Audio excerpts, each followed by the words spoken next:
Écoutez, bonsoir à tous. J'ai choisi de ne pas utiliser de diapositives et de vous rapporter en fait notre expérience effectivement à la faculté de médecine de Reims. Notre expérience quant à la genèse en fait de la charte dans sa partie formation.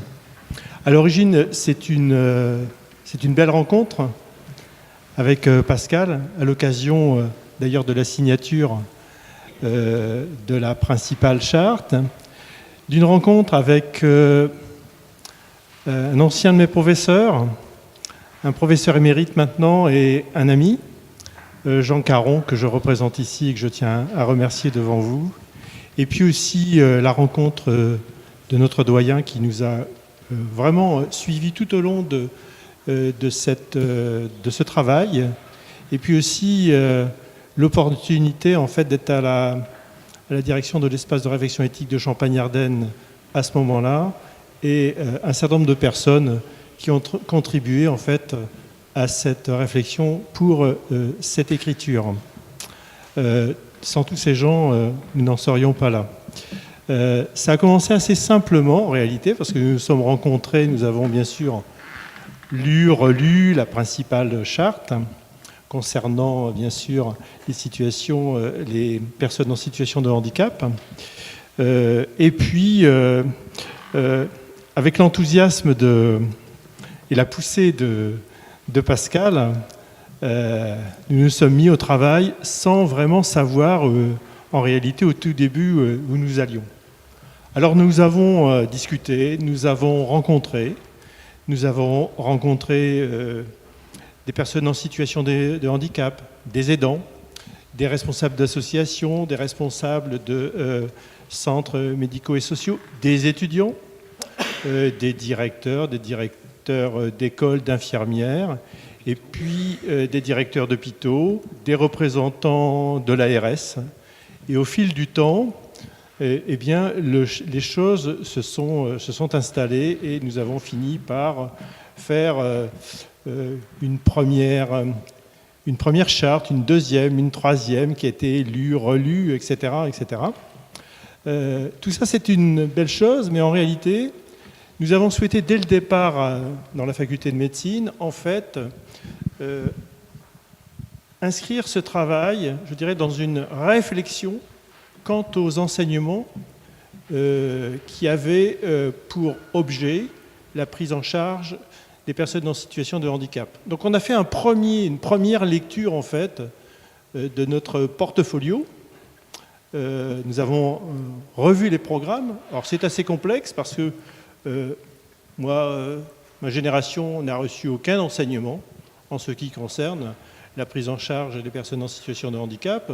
Et puis finalement, 30 ans après, c'est pas mieux, il n'y avait pratiquement rien, sauf un paragraphe par-ci, un autre paragraphe par-là, etc., etc. Ça, c'est la première chose. Donc, on constate qu'en fait, effectivement, on parle de la personne en situation de handicap.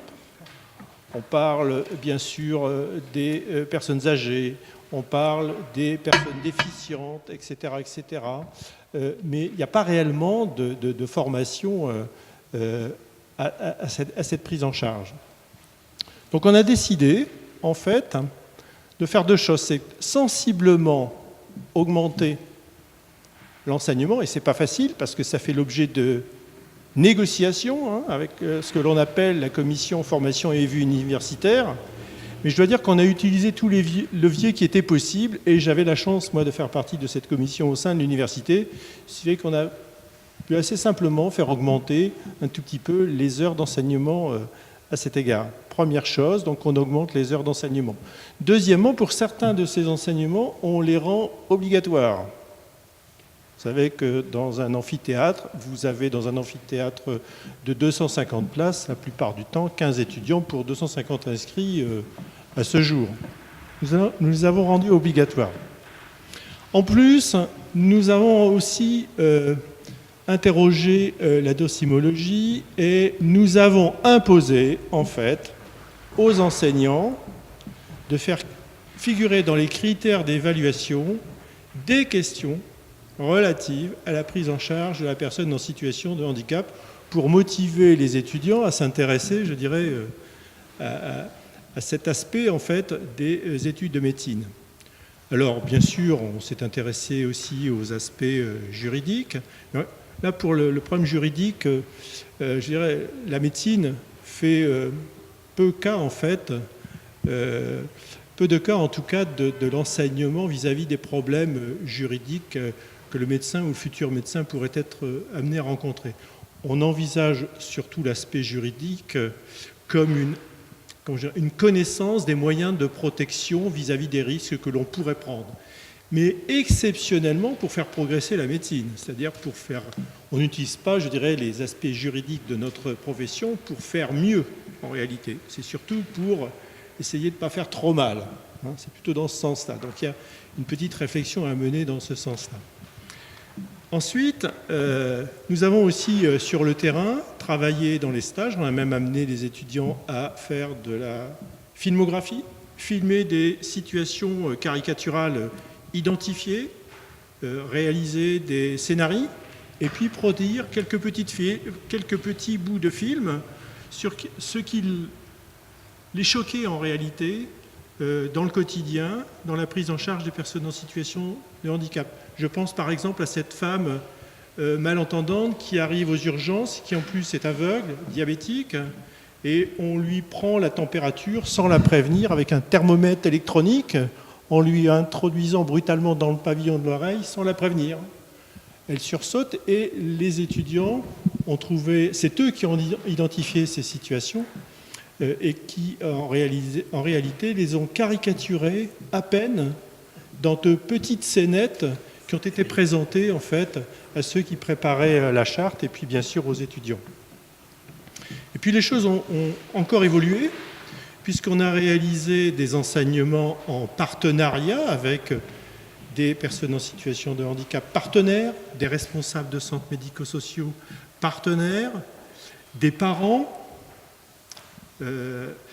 partenaires, des enseignements qui étaient doublés, triplés, imposés à 200 étudiants qui, la plupart du temps d'ailleurs, étaient scotchés à l'orateur. Enfin, les derniers enseignements sont vraiment bouleversants.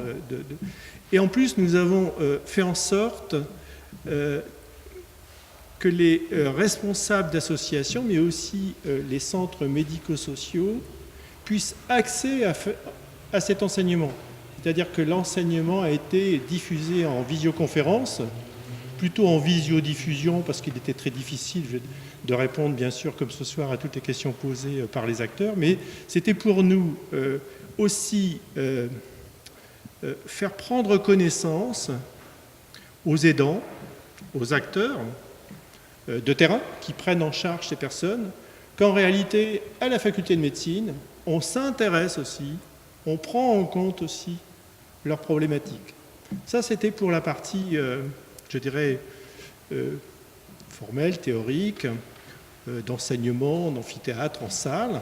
Nous avons aussi utilisé la simulation, aussi bien à l'école d'infirmières, avec l'école d'aide-soignante, les écoles d'infirmières spécialisées aussi, et puis pour les étudiants en médecine, simulation de différentes situations prises en compte, notamment aux urgences. Et enfin, peut-être le meilleur de tout, c'est d'envoyer nos étudiants en médecine de deuxième année, fin de deuxième année, en plein mois de juillet, en stage, dans les centres médico-sociaux. Et la première année, nous avons tiré 48 étudiants au sort. C'était tant pis pour eux, peut-être. Et nous les avons envoyés avec l'accord, bien sûr, des directeurs. Et ça n'est pas facile d'envoyer un étudiant en médecine dans un centre médico-social, parce qu'un étudiant en médecine doit être en réalité reçu par un médecin qui est en fait le maître de stage. Et voici le premier débriefing, quelques phrases du premier débriefing que je vais vous lire, des étudiants qui ont été débriefés dès la semaine suivante. J'en lis 5 comme ça que j'ai pris au hasard.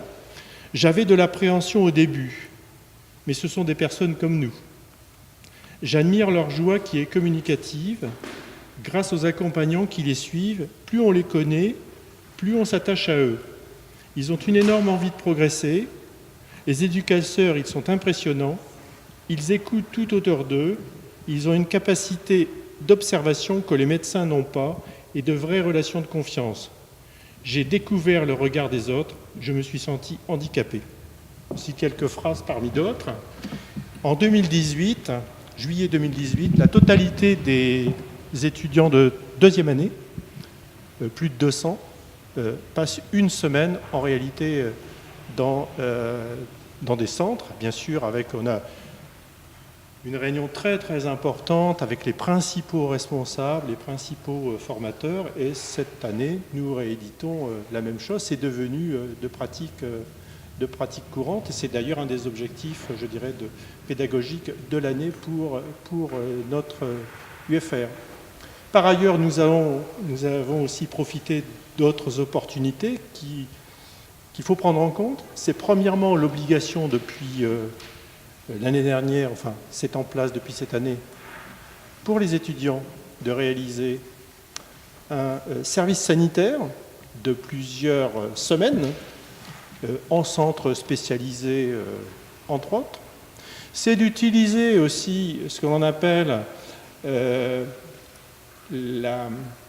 l'analyse de la prise en charge, de la qualité de la prise en charge dans les hôpitaux, et notamment ce qu'on appelle le patient traceur, qui nous permet de prendre en compte ce qui se passe avant l'arrivée à l'hôpital, et notamment avec ses parents, avec les responsables d'associations, le parcours du patient dans l'hôpital et sa sortie, une analyse qui se fait avec tous les intervenants en fait, tout au long de la ligne de prise en charge du patient. C'est par ailleurs, enfin, l'obligation en réalité aussi de déclarer ce qui ne va pas, sans passer directement par en diffaction, et bien sûr d'organiser tout de suite des séances de débriefing. Voilà ce que l'on a mis en place. Mais quoi qu'il en soit, l'idée de formation, c'est peut-être un mot peut-être un petit peu exagéré, parce que former à une médecine qui change sans arrêt, c'est extrêmement difficile. Et j'aime bien le dernier chapitre en fait, de la charte Romain Jacob, parce qu'elle dit ce qu'est l'éthique, en tout cas dans le domaine pour moi, pour une culture du questionnement continu. Les signataires s'accordent sur la nécessité de développer chez les professionnels de santé une culture du questionnement continu sur l'adéquation de leurs connaissances et de leurs pratiques dans le domaine de l'accompagnement aux soins des personnes en situation de handicap. Les contributions dans les domaines de la recherche et de l'éthique seront particulièrement développées. J'ajoute que lorsque nous avons commencé à travailler à propos de la charte éthique, la charte Romain Jacob Formation, en 2016, l'une des premières réunions du groupe de réflexion éthique de Champagne-Ardenne, de l'espace de réflexion éthique de Champagne-Ardenne, avait pour thème « Ce patient dont personne ne veut ». Est-ce que les choses ont changé? Je n'en suis pas certain. Je suis très heureux bien sûr de retrouver les résultats présentés tout à l'heure par Pascal. C'est très important de les diffuser au niveau local, dans les services, auprès des professionnels, etc. Mais je n'oublie jamais en réalité cette phrase de Lévinas dans Éthique et Infini. L'éthique, la rencontre du visage de l'autre est éthique. Et grosso modo, et pour faire simple, si vous regardez la couleur des yeux de l'autre, vous passez à côté de l'autre. Donc regardez le visage dans sa totalité.